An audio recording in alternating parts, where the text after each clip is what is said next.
Haleluya, Bwana Yesu asifiwe sana. Watu wa Mungu mahali popote ulipo, ni wakati mzuri ambapo ningependa tukaweze kuingia kushiriki neno lake Mwenyezi Mungu, na ninaamini ya kwamba Mungu wa mbinguni ataenda kunena na wewe kwenye wakati huu, na neema ya Mungu itoshe. Basi ningependa tuombe tunaposhiriki neno lake Mwenyezi Mungu. Ninatumai kwamba utabarikiwa. Tuombe. Baba wetu ishie milele, ninakutukuza nikuachilia neno lako siku ya leo. Ninakutukuza na kuhimidi jina lako Mfalme. Asante nikuachilia neno lako tunapoenda kushiriki. Nabariki Mfalme kila mmoja anayesikia neno lako, na hata atakayekuja kulisikia neno lako Mfalme. Nena na watu wako walio kwenye taifa la Kenya na wote walio nje ya Kenya Mfalme. Uhimidiwe na hata utukuzwe milele. Na bariki neno hili Mfalme likawe la baraka kwa ajili ya kila mmoja. Katika jina la Yesu Kristo Mfalme tunaomba na hata na kuamini. Sema amina mahali popote ulipo. Ni furaha yangu kuungana nawe kwenye ibada hii, na ninajua ya kwamba neema zake Mwenyezi Mungu zitaenda kunena nawe siku ya leo. Basi nataka kuleta neno kuhusu ama topic ya siku ya leo. Nataka kuongea kuhusu offended, ambaye anayeleta neno la Bwana siku ya leo ni Apostle Daniel GM. Nasimamia kanisa la Maximum Healing Outreach Ministry, na Mungu wa mbinguni amekuwa mwaminifu pamoja na jamii yangu. So watu wengi kwenye maisha wamekutana na hii roho ambao ni ya offended ama kukwazwa, na katika hali ya kukwazwa wengi wamefunjika moyo. Sasa ndiyo ni maana ningependa sana ukaweze kupata kubarikiwa ani kwa ajili ya ibada hii ya siku ya leo, na Mwenyezi Mungu atakutenda mambo makubwa. Na kama unanipata vizuri kwenye mtandao ya kijamii, unaweza ukanifahamisha ndiposa nikaweze kuelewa kama unanipata. Basi tuingie kwenye neno la Bwana katika kitabu cha Proverbs chapter number 18 and verse number 19. Inasema hivi: ndugu aliye diniwa na mguu kuliko mchi wa ngome, mgonjwa hapana kama makufuli ya ngome. Tuende katika hiyo another version. Leo nakusomea version tofauti ili tukaweze kupelekana na Mungu wa mbinguni akaweze kukubariki na kukutenda mema. Katika Proverbs hiyo chapter number 18 verse number 19 kwa Kisungu inasema, a brother offended is harder to with man strong city, and the condition are like the power of castle. Bwana asifiwe. Sasa katika hali ya mtu kukwazwa, na wakati mtu ambapo amekwazwa, nimekwambia leo nitakusomea version tofauti ili ukaelewe hilo neno vizuri. Version hii nyingine, Proverbs chapter number 18 verse number 19. Tusome na wewe hapo. Sijui kama wewe uko kwenye Biblia yako. 18:19 inasema hivi: kura ukomesha masindano. Verse 19, samani. Ndugu aliyechukishwa ni mgumu kuliko mchi wa nguvu, na mashindano ni kama mapigo ya ngome. Sasa hii ya Kizungu pamoja na hii version nyingine ndio sinapelekana. So ndugu ambaye aliyekwazwa, I'm talking about offended. Na maandiko yasema aje? Ndugu aliyekwazwa ni mgumu kuliko mchi wa nguvu. Sasa wakati ambapo, sijui kama umewahi fanya utafiti kwako ukafahamu haya, Wakati ambapo mtu amekwasika hata kutoka kwenye kanisa, alikuwa ameokoka na akaingia kanisani, kisha akakwazwa na mahali ambapo alikuwa anashiriki, haita akakwazwa na pasta wake ama akakwazwa na mshirika mwenzake kwa jambo moja au lile lingine. Wakati ambapo huyu mtu anapofuatwa, ni ngumu sana kurudi kanisani. Because of what? Amekwaswa. Kwanza yape ni kwamba amekwaswa na pastor. Huyo mtu hawezi rudi kanisani unless siku ile ataamua mwenyewe. Moyo wake utakuwa umeondoa ile kikwazo aliyekwazwa. Angalia watu wengi siku ya leo, they are not going to church, si kwa sababu hawapendi Mungu, sio kwa sababu hawataki kwenda kanisani, ni kwa sababu ya makwaso, kwa sababu ya offended. Sasa huyo mtu akasema sitakanyanga kanisani, kwa sababu alipoenda kanisani kuna vitu ambavyo alikutana nazo kanisani. Kwanza wasua yule ambaye aliyekwaswa na pastor, huyo mtu ni mgumu sana. Kama vile maandiko yanasema ni mgumu kuliko mchi ambaye mchi mwenye nguvu. Sasa wakati ambapo mtu amekwazwa, inaleta kidonda kwenye moyo wa mtu. Na inapoleta moyo wake kuwa na kidonda, sijui kama umewahi enda ukakaa kwenye gari ama ukaishi kwa plot fulani, ukakutana na mtu ambaye ako affonded, mtu ambaye amekuwa na kikwazo. Uone vile ambapo huyo mtu ukimkosea vile ataliact. Maana yule mtu ambaye amekwazwa anakuwa na ile kidonda ndani ya moyo, na kidonda huwa ambao ya moyo haionekani. Huwezi ukaona hilo jeraha, lakini ni kitu ambacho kiko ndani ya moyo wake. Nimeikutana na mama mmoja kwenye gari la abiria. Tulikuwa tunatoka OTC tukielekea Kayole. Sasa yule mama, mwanadada mmoja aliingia kwenye gari. Tulikuwa tumekaa kwa zile viti za hapo mbele. Na kwa bahati mbaya yule msichana alipokuwa anaingia hakumuona.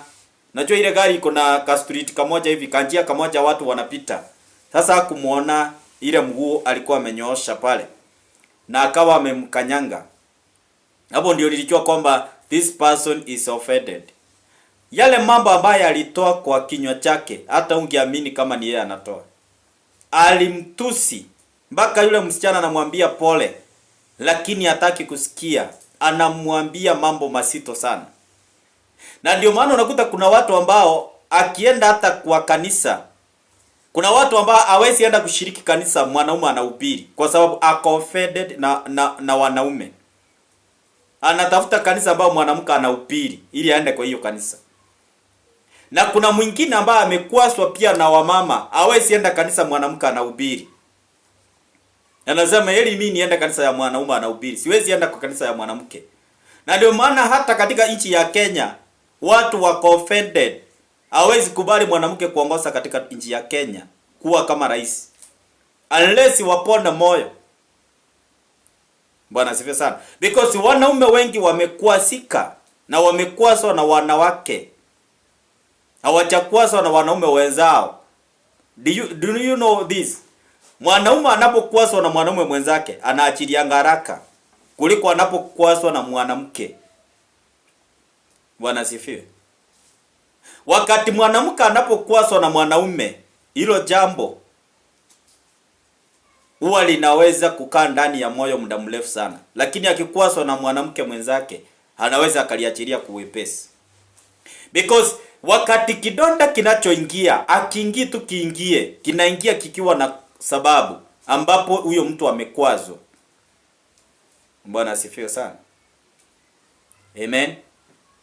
So, maandiko yanasema vizuri ya kwamba ndugu aliyekwazwa ni mgumu kuliko mchi wa nguvu, na msindano ni kama mapigo ya ngome.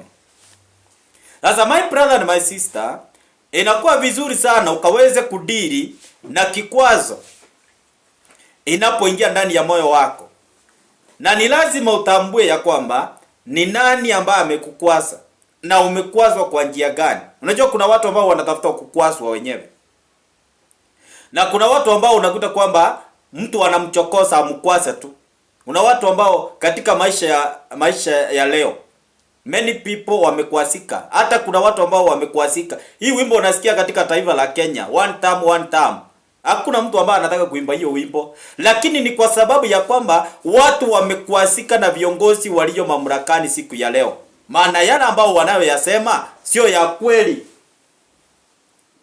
Nilisikia hata rais mwenyewe amekwasika na Wakenya. Alisema hii kazi ya kupigwa kelele hata mimi imenichokesha na ngoja siku yangu nitoke. Kwa hivyo hata yeye ni kukwazika na watu kwa sababu ya yale mambo ambao wanamuambia, Kasongo must go, what and what.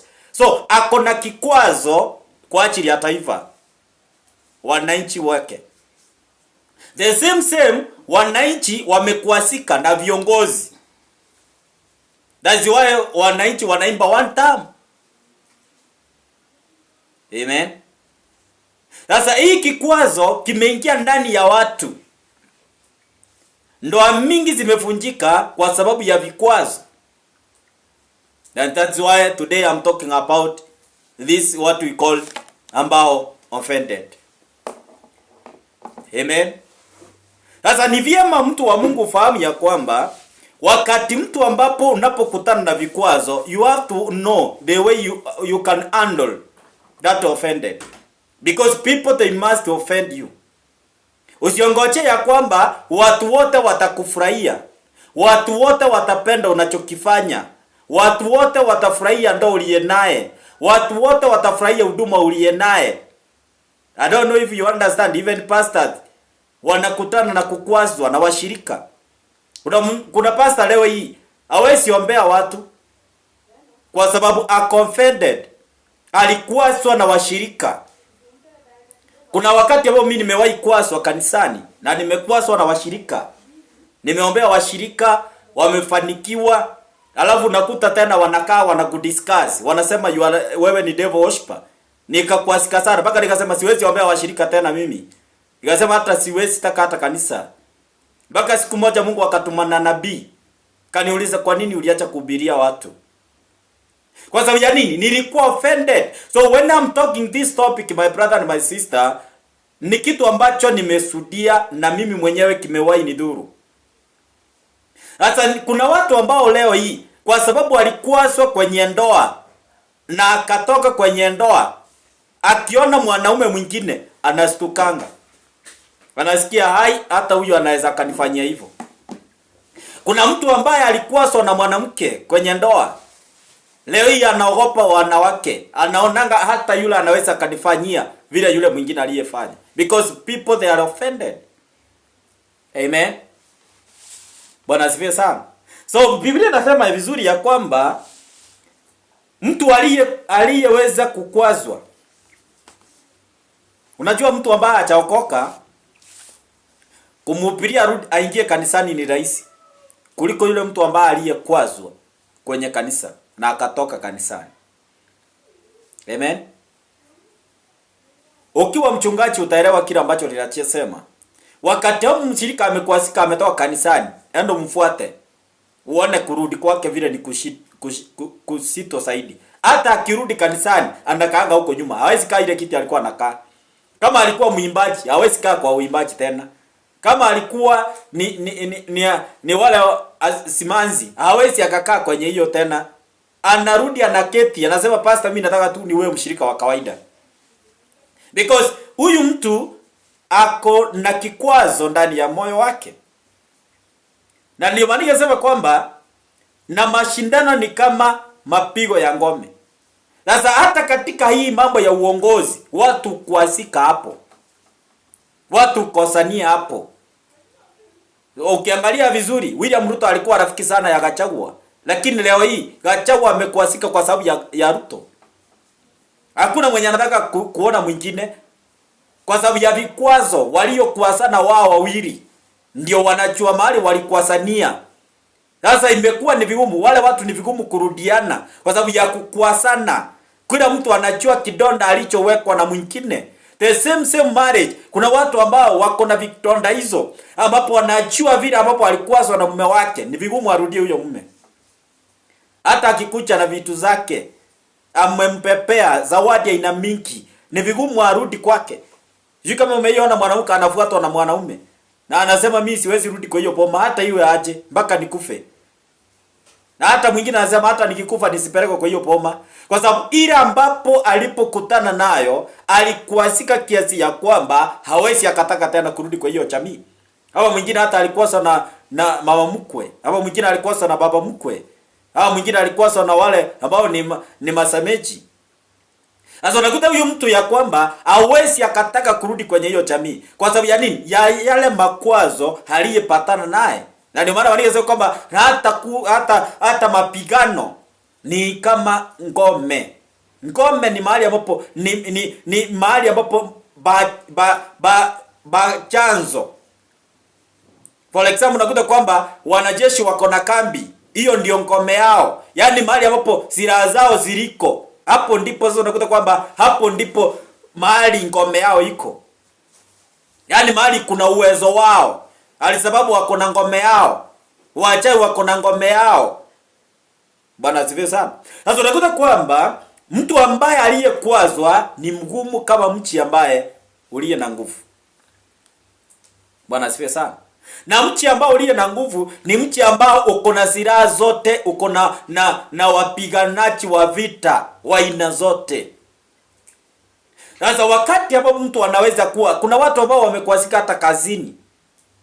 Alikuwa anaenda kazini lakini alikuwa na bosi wake. Sasa hii anakuambia mimi hata sitaki kazi hiyo. Kwa sababu ya nini? Alikwazika. Amen. Sasa katika hii maisha tulio nayo siku ya leo, many people they are offended. Kuna watu ambao wamekwaswa na majirani zao. Kuna watu ambao wamekwaswa na landlord wao. Kuna watu ambao landlord wamekwaswa na wapangaji wake. Kuna watu ambao wamekwaswa na watoto wao. Aliwasomesha akatania kwamba wale watoto watakuwa kufanikiwa kisha warudi pia kusimama na huyo mzazi. Lakini wakati ambapo watoto walipofanikiwa, walipoingia mchini, walisahau wale wazazi. Sasa wazazi wakawa offended with that children.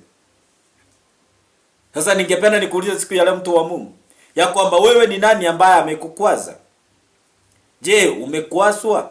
Je, wewe mwenyewe umekwasa? Katika Matthew chapter number 13 verse number 21.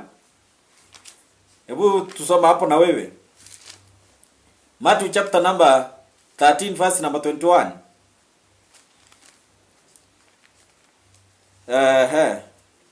My version inasema hivi. Lakini hana misisi ndani yake, bali hudumu kwa muda, akitukia dhihaki au udi kwa ajili ya ile neno, mara uchukizwa. Huyu mtu adumu katika maisha yake, au hawezi akadumu mahali para aliko. Kwa sababu ya nini? Lile neno ambapo walipoweza kusikia. Kuna watu ambao maneno waliyoyasikia, hayo ndiyo maneno yaliyowakwaza. Mwingine labda alisikia jirani yake akiongea, alimkwaza. Mwingine labda alisikia bosi wake akiongea na akamkwaza. Hata Biblia inasema kwamba lakini ana misisi ndani yake, bali udumu kwa muda. Ana misisi. Sasa katika maisha ya mtu kuna watu ambao wamekwasika, misisi yao ikaondolewa kwenye ndoa. Kwa hivyo hata wakiwa kwenye ndoa wako kwa muda. Kwa sababu anapokumbuka lile neno aliloliambiwa, anachikuta kwamba ameondoka kwenye hiyo familia. Ndio maana Biblia inasema kwamba adumu, lakini hana misisi ndani yake, bali udumu kwa muda. Kwa hivyo kuna watu ambao wanadumu kwa muda kwenye maisha, kwenye ndoa, kwenye kazi, kwenye biashara, kwenye huduma na mambo mengine mengi. Kwa sababu ya kwamba hao watu ambao hawana misisi, kwa sababu ya nini? Lile neno ambayo walioweza kusikia likawakwaza. I remember, kama wacha nitumie example mzuri ambao ni ya kina Moturi, wakati ambapo walikuwa kwa government, walikwazwa ndani ya government, wakatoka wakasema hatutaki, tunajiuzuru. Kwa nini kukwazwa? Maana mtu hawezi akalisign kama hajakwasika. Na hakuna mtu anaweza acha pesa na iliali yako na amani. Hakuna mtu anaweza acha ndoa yake akiwa na amani. Hakuna mtu anaweza acha kazi yake akiwa na amani. Watu ukwazwa. Mimi nimeenda kazi mahali, nikawa ninaweka tiles, na nikafika mahali, masaa ilipofika masaa ya 10, saa 10 hapo, yule mwenye hiyo kazi alinikwasa, na nikamwambia kazi hii yako nimeiachi hapa na nimeenda zangu, na hata sitaki unilipe. Kwa sababu ya nini? Nilikwaswa. Kwa hivyo singetaka kuacha ile kazi, lakini kwa sababu ya makukwaso nilibidi niachane na hiyo kazi. Nikaenda kwa pasta mwingine, naye nikawa namfanyia kazi hapo. Akanilipa pesa na kimadharau. Nikamwambia, my friend, hata kazi yako ikiwa ya milioni 1, don't call me. Kwa nini? Alinikwasa. So you have to understand, and the way you can handle when offended come on your way. Amen. Sasa ikiwa mtu wa Mungu umekwazwa, ni lazima ujue jinsi gani ya kuweza kuepuka hii kikwazo. Maana watu wengi hawadumu kwenye maisha ya ndoa kwa sababu ya kukwazwa. Hebu angalia wale watu ambao waliokuwa wameolewa kisha wakaachwa. Uniambie ni wangapi hapo umeona wakirudi kuolewa? Kwa nini hawaolewi? Kwa nini hawaoi tena? Kwa sababu ya offended.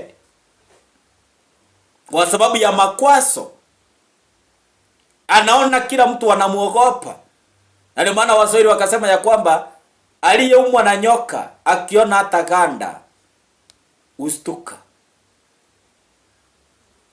Kwa hiyo mtu ambaye amewahi kwazwa hata katika huduma, huyo mtu kumrejesha, this not easy, because ako na ile kukwazwa ndani yake, achapona. Sasa lazima mtu wa Mungu fahamu haya kwamba iwapo ni wewe ambao umekwazwa, ni lazima ujue jinsi gani ya kuweza kuachilia. Maana katika kukwazwa, kile kitakachofanya ushinde ni kuachilia, kusamea. I will teach you about that vile tunavyoendelea. But I need first of all you understand hii makwazo ni aina gani. Kuna watu ambao wanakwazwa kwa njia mingi sana. Na mimi katika utafiti wangu nilipokuwa najipanga kwa ajili ya ibada hii, nilikuta ya kwamba watu wengi kwenye ndoa wamekwasika. Labda alipoolewa mume wake alikuwa mzuri, alikuwa anamtendea yale ambaye angependa amtendee, lakini kwa muda ulikuja ukafika, sasa amfanyie yale ambao alikuwa anafanya. Sasa amemkwasa. Amuoni kama ni mtu yule ambaye aliyekuwa ameoa. Hamuoni yule mtu ambaye aliyekuwa ameolewa naye. Sasa amemkwasa. Sijui kama umeiona mtu ambao unamtendea mazuri, lakini katika hiyo mazuri hata hayaoni. Bado unajiuliza kwani huyu mwanaume anakuanga aje? Hata nikimfanyia nini haoni. Anaona, lakini katika ile matendo anayokufanyia anakukwasa. Offended. Ndio maana wanasema kwamba hudumu kwa muda, akitukia dhiaki au uhudia kwa ajili ya ile neno mara uchukiswa. Akikutana tu na dhiaka, akikutana tu na dhiki. Kuna mtu ambao, let me use this, mtu ambaye ako kwenye ndoa akikwaswa na mume wake atokangi siku hiyo, anakaa akikwazwa tena, hapo ndipo sasa anaonanga hii kitu ni serious, ndio analetanga shida. The same mwanaume akikwazwa na mke wake awacharagi siku hiyo, anamwangalianga kesho, anarudi tena anamkwasa, anasemanga hii ni shetani kwa ukuta. Hapo ndipo sasa ile kikwazo inazaa usaa. Kidonda ikisa koma usa na usa inaumanga. If you are not aware, usa uwe inauma. Sasa watu wengi wako na hizo vikwazo, na katika asua katika taifa la Kenya, many people wako na ugonjwa ndani ya mioyo yao, na kupitia nini? Viongozi wao. Kwa sababu ya wale ambao waliotarajia kutoka kwao ni tofauti na matokeo. Amen. Bwana asifiwe sana. Nilisikia kama president wa Tanzania amekwasika na nini na nchi jirani. Anaitanga Kenya viumbe. Kwa sababu ya nini? Amekwasika na Kenya. Amen. Amekwasika. Maana mtu aliye na furaha na taifa hilo haongeangi juu yao. Amen. Sasa wakati ambapo mtu amekwasika na mtu rafiki yake, huyo mtu amtaki tena.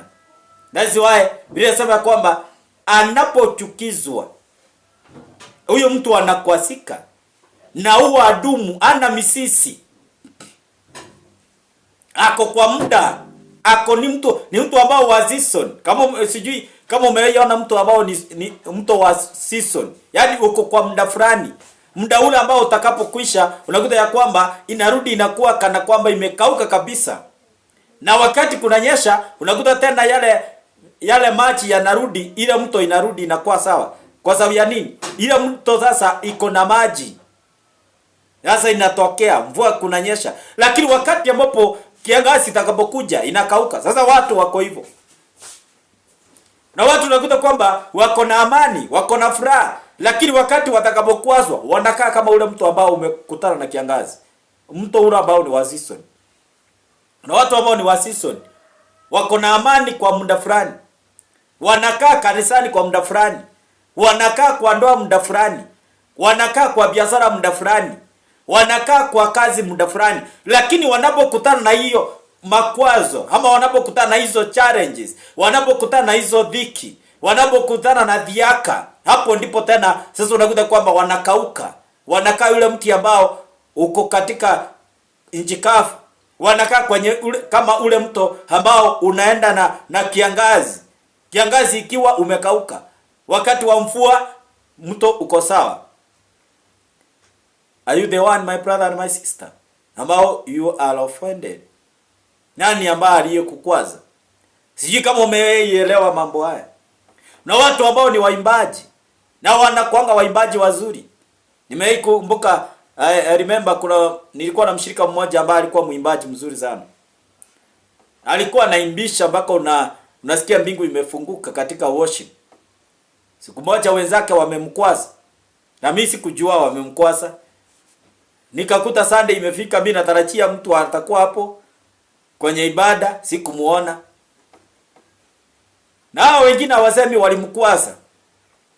Nikaacha hiyo Sunday, baada ya Monday nikampigia simu. Nikamwambia nataka kumuona au kuja, na alikuwa ukimuita tu anakimbia. Sasa nikataka kujua ni nini usuri, nilikuwa najua kwake. Nikaenda. Kamuuliza what happened?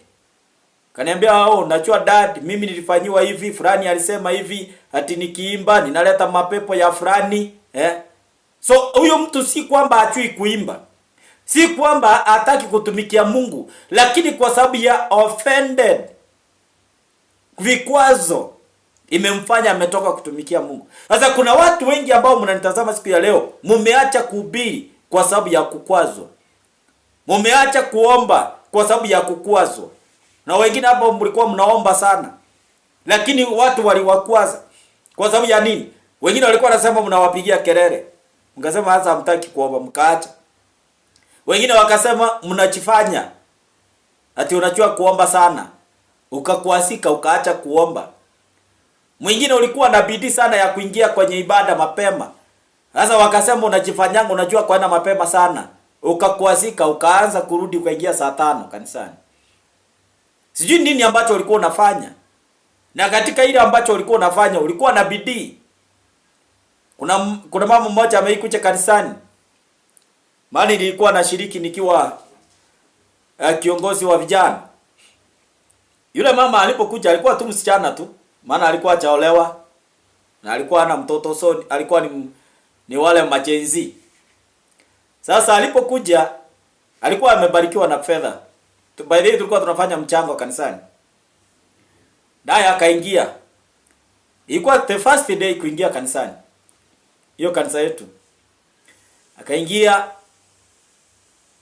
bishop akatangaza ile pesa tunazohitaji. Sema yule ambao utajitolea kila ambacho utaweza. Actually yeye aliamua mwenyewe akasema mimi nitatoa 20,000 peke yake. Kulikuwa na mama chair ready na secretary. Ibada ilipokwisha hivi walikuwa kwa mlango. Ujambo, unaitwa nani? Watoka wapi? Wafanya kazi gani? Wewe umeolewa? Sasa kuolewa na kazi ya kufanya na hiyo yote umetoka wapi? Inaingilia wapi na pesa? Yaani akarudi akamwambia, "Sasa wewe unafikiria pastor wetu achaoa ama unafikiria tu pastor wetu anataka hizo pesa za mapepo?" Sasa nani pesa za mapepo kwani mapepo inakuanga na pesa? Wacha ifike Sunday. Jenzi ya kuingia kanisani. Hiyo ingine hakuingia, kwa bahati mbaya hakuacha namba ya simu. Unajua kama angeacha namba ya simu bishop angemfuata. Hakuacha namba. Sasa siku moja tumeenda na bishop kwa supermarket moja hapo. Tukakutana na yeye. Kai, mtu wa Mungu, mbona hukuji kanisani? Ulienda wapi? Mimi niliambiwa hivi na hivi. Na nikaona kuliko nikuje kama ninanyang'anya mke wa bishop mume, sasa nikaona wacha nisikuje. Kwa nini? Huyu mtu amekwasika. Si kwamba hakutaka kutoa zile fedha. Sio kwamba hakuwa nazo. Lakini kwa sababu ya vikwazo aliacha kutoa. Na huyu mwenye kumkwaza hawezi toa. Sijui kama umeielewa wewe mtu wa Mungu. Wale watu ambao wanakwaza wengine kanisani. Number 1, huyu mtu anachelewa kanisani. Number 2, yule mtu atoangi. Number 3, yule mtu si muombezi. Number 3, yule mtu anakuanga siku zote ni mtu wa vitina. Amen. Maana yeye kazi yake ni kukwaza. Kuna watu ambao wamesimama kwenye kanisa wako kwa mlango, yaani hawaingii wala hawatoki. Kazi yao ni kukwaza wengine. Ndio maana maandiko yanasema kwamba watu hawa hawadumu waliokwazwa. Sasa wakati huo mtu amekwazwa, huwa adumu kwenye kila alikuwa anafanya. Amen. Kuna wengine ambao walikwazika kwa sababu ya kutolewa unabii ya uongo. Kuna wengine walikwazika kwa sababu walitoa dhabihu na Mungu hakuwatendea. Kuna wengine walikwazika waliposimama na kazi ya Mungu. Mungu hakuwatendea. Walikwazika na Mungu mwenyewe. Watu wako na vikwazo aina tofauti. Maana kuna watu walikwazika kwa sababu walitoa na hawakuona muujiza. Labda hata alienda kanisa fulani akaambiwa atoe dhabihu, na alipotoa dhabihu Mungu hakutenda. Sasa walikwazika na Mungu. Kuna wengine waliomba wakaongocha Mungu, na Mungu mpaka leo hajawahi watendea. Walikwazika na wakaacha kuomba. Alikuwa anafunga, leo hawezi funga kwa sababu yani alikwazika. Do you know kuna pastor anakwazikanga mpaka anaacha kufunga? Anakwazika mpaka anaacha kuomba. Anakwazika anafunga kanisa. Nimewahi kukutana na mmoja rafiki yangu. Kaniambia, pastor, mimi nalipanga kanisa, naombea watu, na watu wakitendewa hata hawataki kulipa hiyo nyumba. Mimi nimefunga hiyo kanisa, sitaki kanisa kabisa. Na kweli alifunga. Bwana sifiwe. Kukwazika. Amen. Kunaye mtu ambao unanitazama hapo siku ya leo, umekwaswa. Na ulikwaswa na nini? Sasa kila ambacho kilichokukwaza ndicho ambacho unahitaji uweze kushughulikia. Maana ukikosa kushughulikia kilichokukwaza, my brother and my sister, hata mbinguni unaweza ukaikosa. Hebu tuende Matthew chapter number 24 verse number 10, usikie nasemaje. Nimekwambia na kusomea tu vitabu kadhaa ili ufahamu. 24 verse 10 inasema hivi. Ndipo wengi watakapochukua nao watasalitiana na kuchukiana. Kwa hivyo hawa watu samani ni watu ambao wengi watachukiana na watasalitiana. Hata ukiangalia siku ya leo kuna watu ambao wamesalitiana hata kwenye ndoa. Kuna watu ambao wamesalitiana hata kwenye huduma. Kwenye kazi watu wanaenda wanasaliti mwenzao. Labda wewe ni manager mahali fulani unasalitiwa na wadogo wako. Wanasiasa wenyewe wanasalitiana wenyewe. Marafiki wanasalitiana. Na ndio maana nasema kwamba wanasalitiana.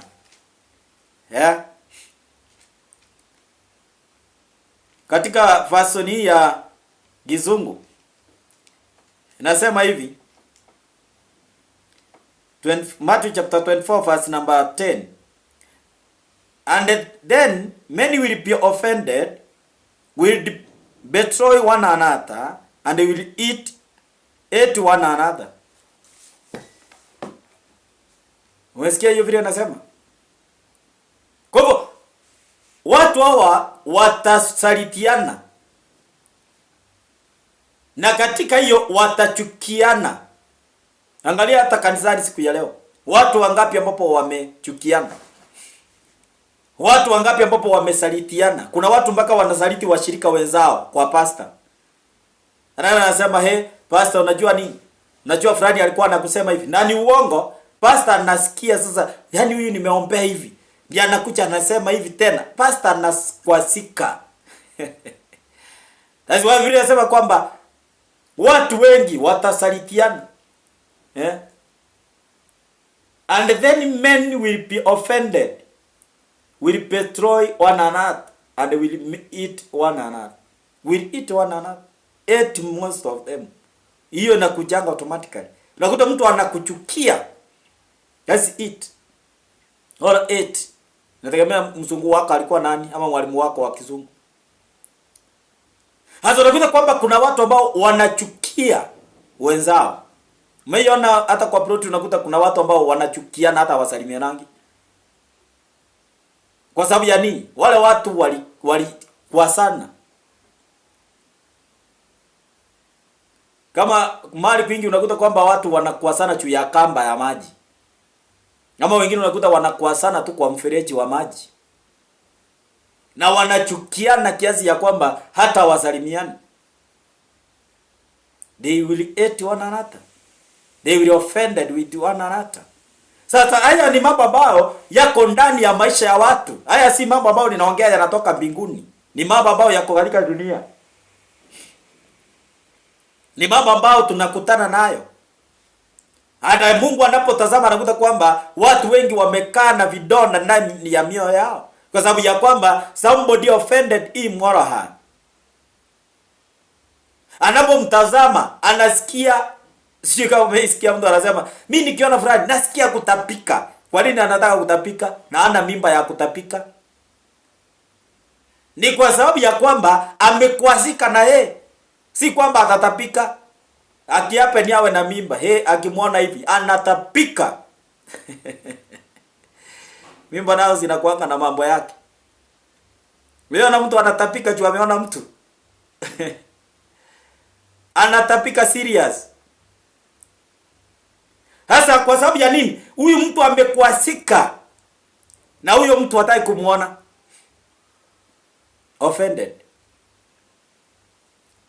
Bwana asifiwe sana. So lazima uelewe my brother and my sister ya kwamba wakati ambapo umekwasika maishani mwako, angalia kwanza ni nini ambacho kilichokukwasa. Ulikwaswa na nani?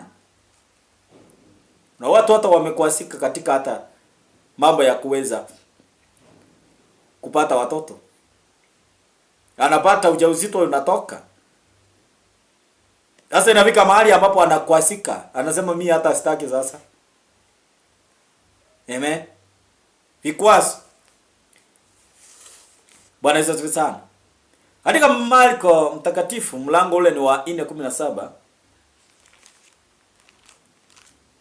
Naomba usome na wewe Biblia yako pale nyumbani. Marko mtakatifu mlango ule wake ni wa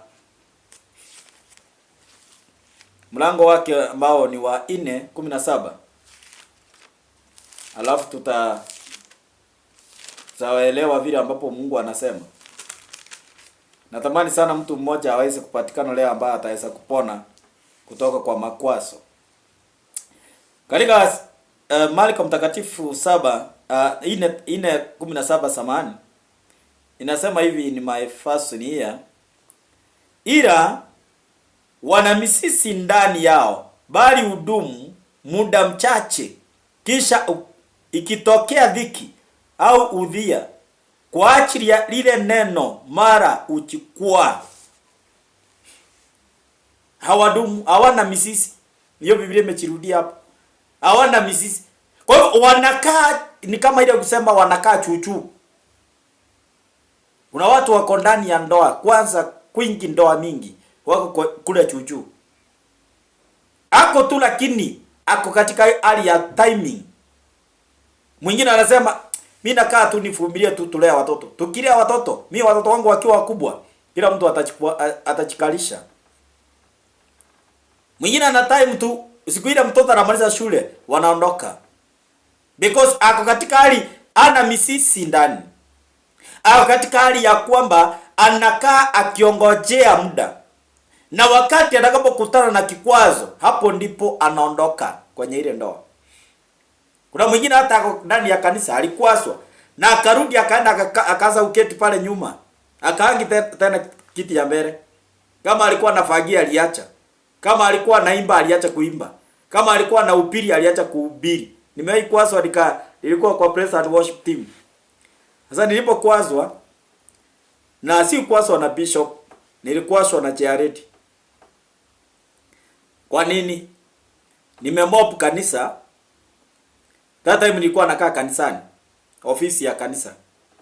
Sasa wakati nimemop ile kanisa imeng'ara, na unajua kuna kanisa iko na kazi ngumu kama iko na tiles. Sasa iko na tiles na nimemop kanisa imeng'ara, alafu mtu anakuja anaoga na imagine anaoga kwa hiyo faranda ya tiles. Niambie hiyo ni madharau aina gani? Na apangusi hiyo maji na ameacha nje, angeweza kuogea huko. Sasa kwa lipu nasikia nasema ati sasa tunamlipanga, na sasa hiyo wanalipa 4,000. Sasa ulijiulize 4,000 ni pesa ina gani hiyo? Unaambia mtu. Na hiyo pesa hata mimi natoanga sadaka. Maana hata hiyo inanilipa ni sadaka. Amen. Sasa kwa sababu ya hiyo na hakuna kazi ninaenda, niko hapo kama mfungwa. Lakini bado hawaoni. Wanarudi wasema sasa wacha afanye kazi. Nilikuazika na hiyo. Nikajiuliza kwani 4,000 ni kusema nini? 4,000 hata initoshi. Hata wewe ukipewa 4,000 unaweza fanya nini kama sahi wakati huo kwanza?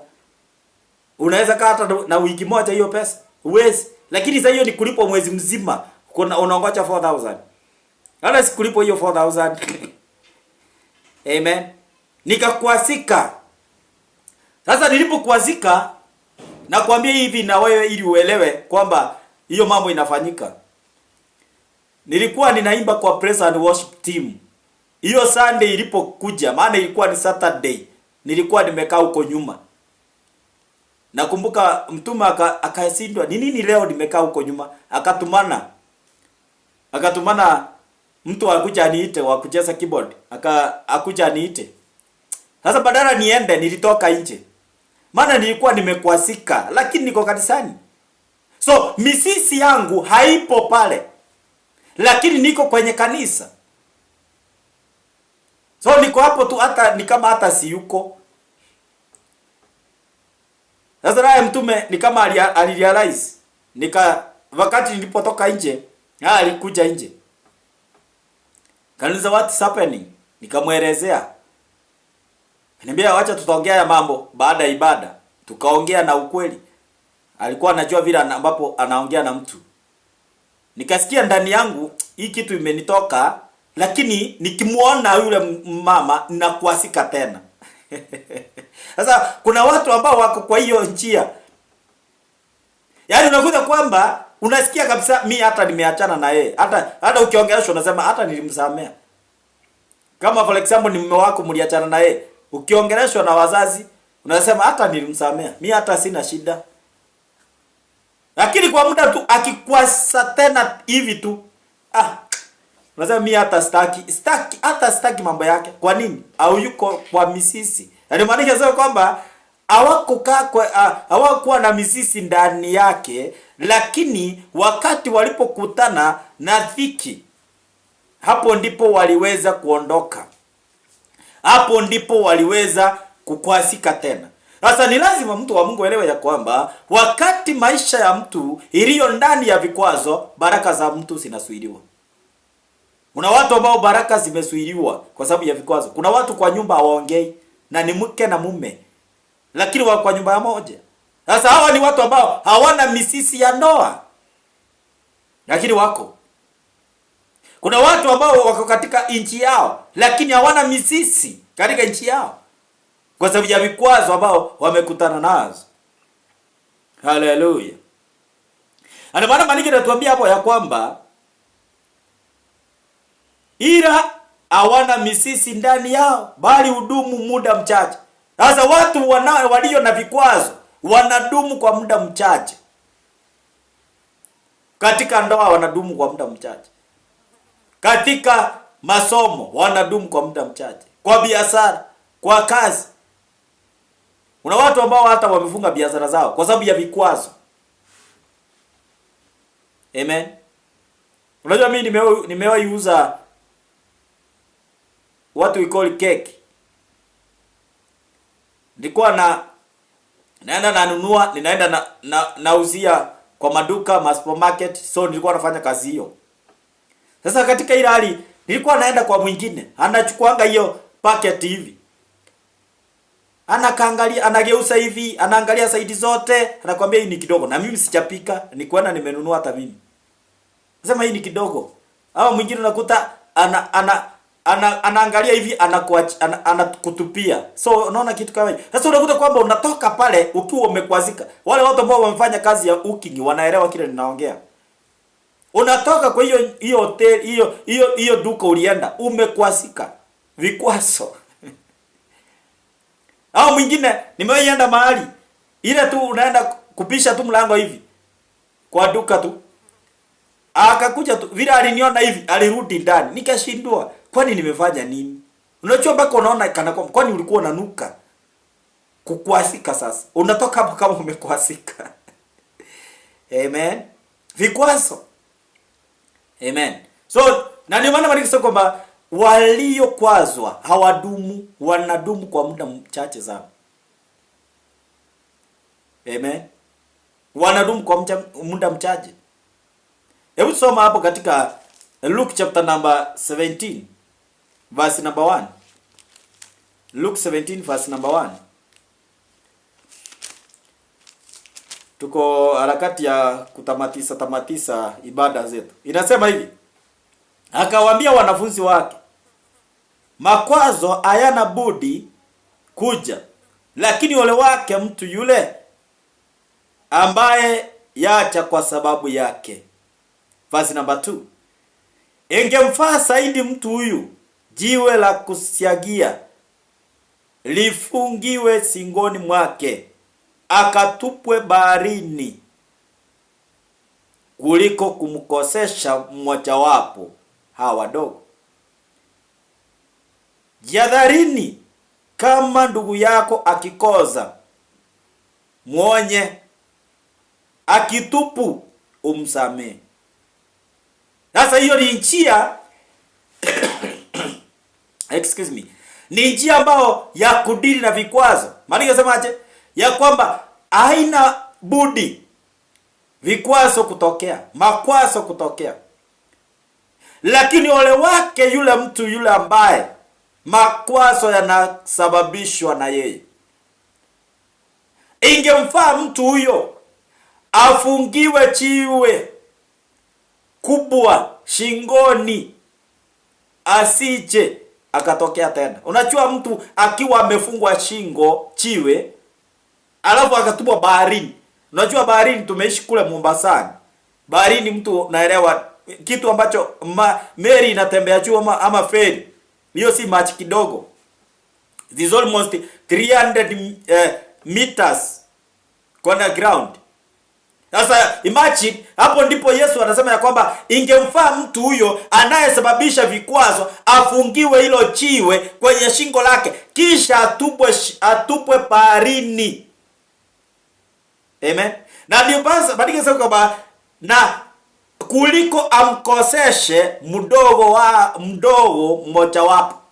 Kwa hivyo kuliko mtu ambaye asababishe mtu akose kuingia kwenye ufalme, huyo mtu maandiko yanasema kwamba anafaa afungiwe chiwe kubwa ambalo atatupwa nalo kwenye ziwa ama kwenye bahari.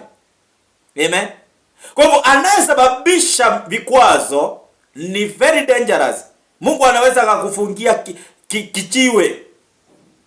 Na katika kichiwe ama hili chiwe ambao Mungu atakufungia, hili chiwe alionekani kwa macho. Na ndio maana unakuta kwamba kuna watu ambao wako na mashida yenye hayana mwisho. Kwa sababu ya kwamba kuna watu ambao walikuwa wahubiri wakaacha kuhubiri. Walikuwa wameokoka, waliacha kuokoka kwa sababu yao, maana waliwakwaza. Kuna watu ambao wanakwaza watu hana kupitia mafasi. Yale mafasi ambao unayafaa. Watu wanapokutazama wanakuazika na Mungu uliye naye. Wanashindwa hii, huyu mtu ameokoka. Unajua, hebu imagine mtu amevaa nguo mapacha yote yako nje. Alafu huyo mtu ati ni kanisani na party mbaya akuwe ni praise and worship team. Huyo mtu atakwasa watu wengi sana kanisani. Atakwasa watu wengi sana kanisani. Kwa sababu watu watashindwa, huyu mtu ako na kamini skirt kanisani. Ana mapacha yote yako nje.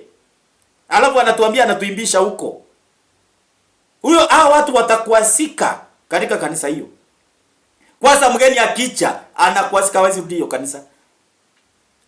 Alimaliza kwamba kuliko akoseshe mmoja wapo mdogo ni yule ambaye imani yake bado ni ndogo. Bado wokovu wake ni mdogo. Bado hajamjua Mungu vizuri. Halafu huyo mtu anakuta kwamba yale ambayo anatarajia kwa Bwana, anayekutana na wao ni wale ambao wanafanya mambo yasiyompendeza. Hebu imagine wewe ndio watu wanataka kusoma kutoka kwako. Na wao wanakuta wewe mwenyewe ndio mserati. Na wewe ndio uko hapo unaimbisha watu. Wewe ndio hapo unakuanga wewe ndio unawahudumia.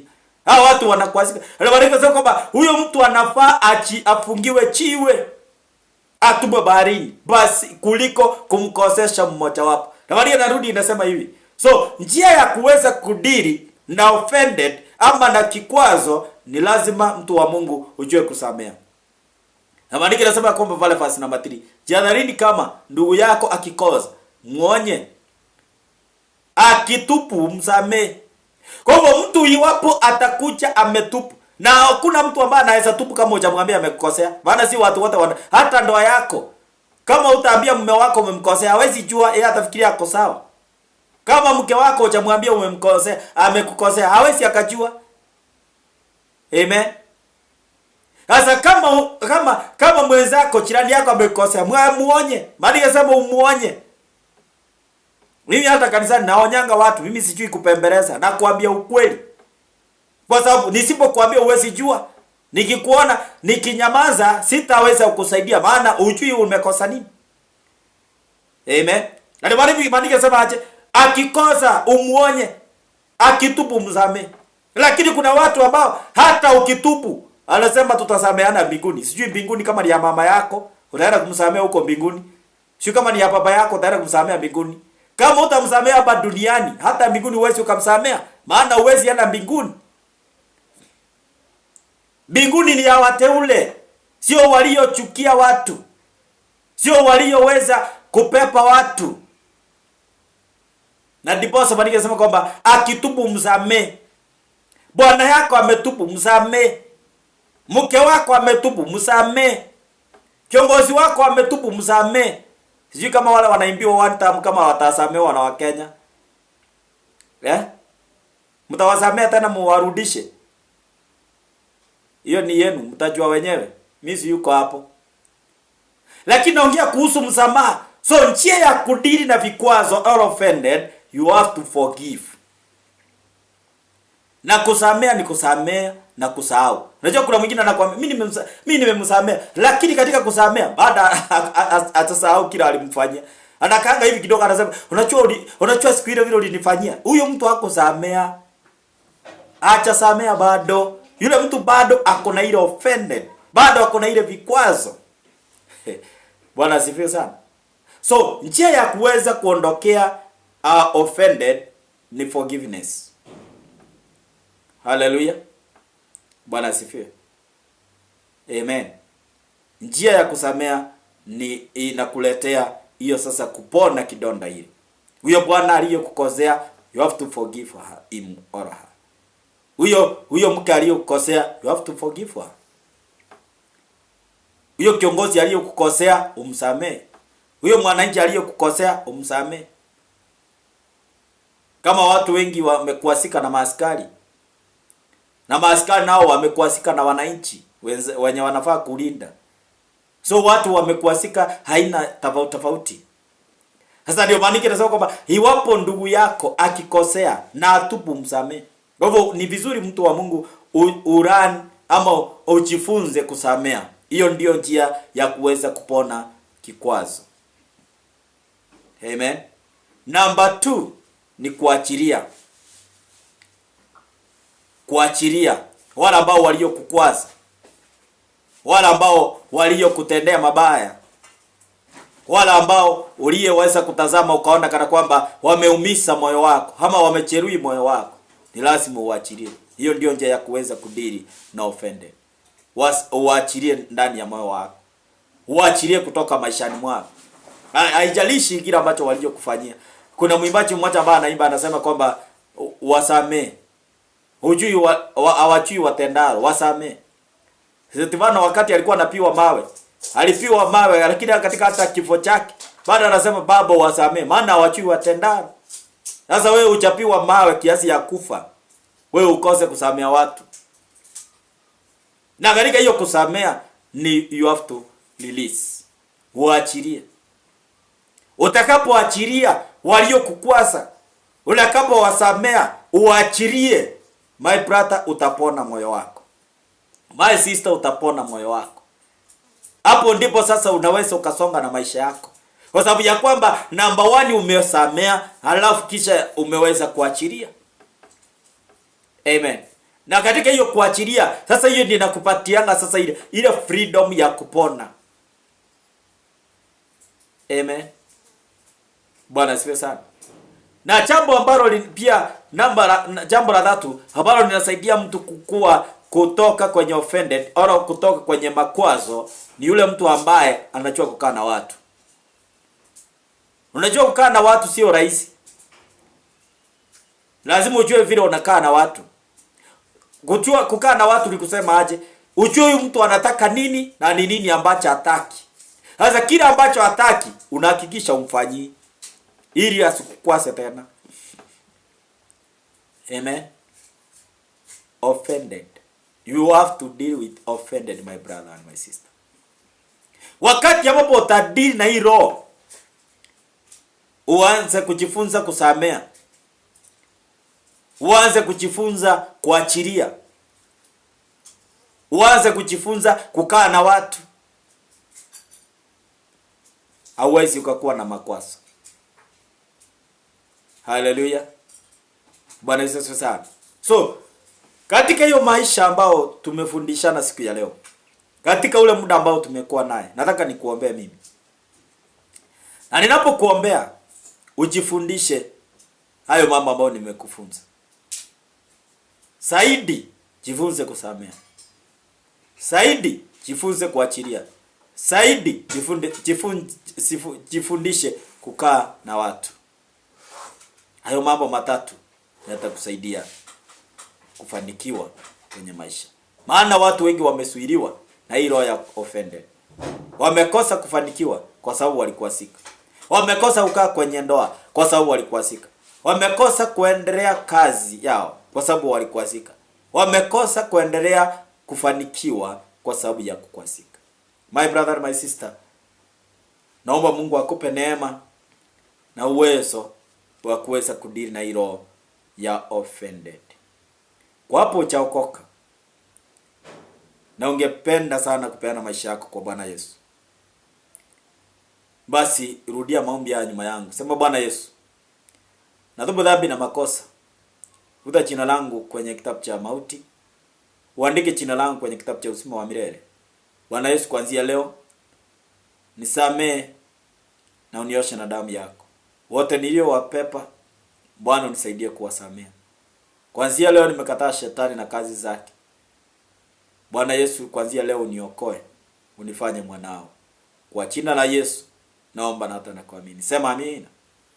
Basi ikiwa umeokoka, Bwana Yesu anakupenda na unaweza kutafuta kanisa iliyo karibu nawe uweze kushiriki pamoja na wao.